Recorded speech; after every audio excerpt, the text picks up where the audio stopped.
Friends, welcome back to my channel Priyasha vlog. তো অনেকদিন পর একটা ডেলি ব্লগ করছি। তো এখন বাজে প্রায় এই যে 4:43 বাজছে, ভোর ভোর 4:43 বাজছে। আর আমরা দেখো রেডি হয়ে গেছি। তো আমরা এখন যাব কোথায় সেটা চলো গেলেই দেখতে পাবে। তো চলো যা যা, থাম্বনেল আর টাইটেল দেখে বুঝে গিয়েছো। তো চলো যা যাক। ওই যে ঘুম থেকে উঠেছিলাম, তো আমরা 4টে দিকে রেডি হয়ে যাই, এখন 4:30 বাজে। চলো এখন যাওয়া যায়। আর চলে এসেছি আমরা বহরমপুর স্টেশনে। তো অন্যকে তো এই যে ঠান্ডাও পড়ছে ভালোই, তো এটা পরিয়েই নিয়ে এসেছিলাম। আমার তো এসে ঠান্ডা লাগছিল, তো অন্যের জন্য যে ওড়নাটা নিয়ে এসেছিলাম ওটাই মাথায় জড়িয়ে নিয়েছি। প্রচণ্ড ঠান্ডা বাতাস বইছিল, কি আর বলবো। উনি ঘুম থেকে উঠে পড়েছিল। তো চলে এসেছি। এখন ট্রেন আসতে এখন প্রায় দেরি আছে, তো এখন একটু বসে থাকবো। এসে বসে থাকাই ভালো, এই তাড়াহুড়ো করে এসে ট্রেনে উঠলে না শরীরটাও খারাপ করে। তো এই যে এখানে মা কি ব্যাগে করছিল না, আমি আর উনি যে এখানে দাঁড়িয়ে ছবি তুলছিলাম কয়েকটা। উনি এবার সকালে উঠে পড়েছে, তো ওকে প্রথমে জল দিয়ে দিলাম খেতে। আর আমরা এখন ওয়েট করছি ট্রেনের জন্য। তো ট্রেন চলে এসেছে, ওই জন্য মা ওকে নিয়ে নিল, কারণ এত ভিড়ে ওকে নিয়ে আর উঠতে হয়তো পারবো না। তো এই যে ট্রেন, উনি ফার্স্ট টাইম ট্রেন দেখছেন, ট্রেনে চাপবেও ফার্স্ট টাইম। তো চলেও এসেছি আমরা। ট্রেনে তো প্রচুর ভিড় ছিল, একদম পা দেওয়ার জায়গা নেই এরকম। তো যাই হোক চলে এসেছি, আর উনি ঘুমিয়েই ছিল। তো তারপর আমরা উঠে পড়লাম টোটোতে। এবার টোটোতে করে প্রায় 8 ঘন্টার জার্নি আছে। এই যে ঘুমিয়েই আছে তা উনি চলে এসেছি, আর 2 পা হাঁটার পথ। তো চলো যা যাক। আর তানিশা মনীষা মেন ব্যাপার হচ্ছে জানিই না যে আমরা আসছি। তানিশার রিয়াকশানটা, মনীষার রিয়াকশানটা ভেবেছিলাম প্রথম রিয়াকশানটা নিব, বাট নেওয়া হয়নি।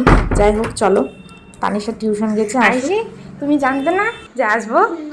তুমিও জানতে না? তাহলে তোমার জন্য সারপ্রাইজ না, দিদির জন্য সারপ্রাইজ। দিদি তো এখন আসেইনি, তাই না? টিউশন গেছে। আচ্ছা না, আমরা দিদিভাই যদি বাবার একবার আওয়াজ শুনি না, হ্যাঁ আমরা লুকিয়ে পড়বো। হ্যাঁ, আর বুনুকে পাঠিয়ে দেবো। হ্যাঁ, আমরা যাবো না, বুনু যাবে। 3 বছর হবে পর আসলাম, তাই না?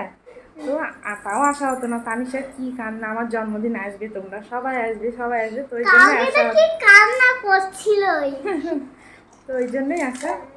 তো এখনো তানিশা কিন্তু জানে না যে আমরা আসছি, তা এসেছি। তা আসুক, তারপরও রিয়াকশনটা দেখবো, ঠিক আছে? আর এসে ভিডিও করে দিতে হবে। ওকে ওকে তানিশা,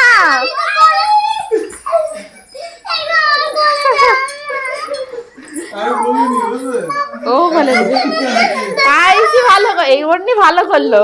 লুকাতে বলছি তো, আওয়াজ করতে করতে লুকাচ্ছে, তাই না?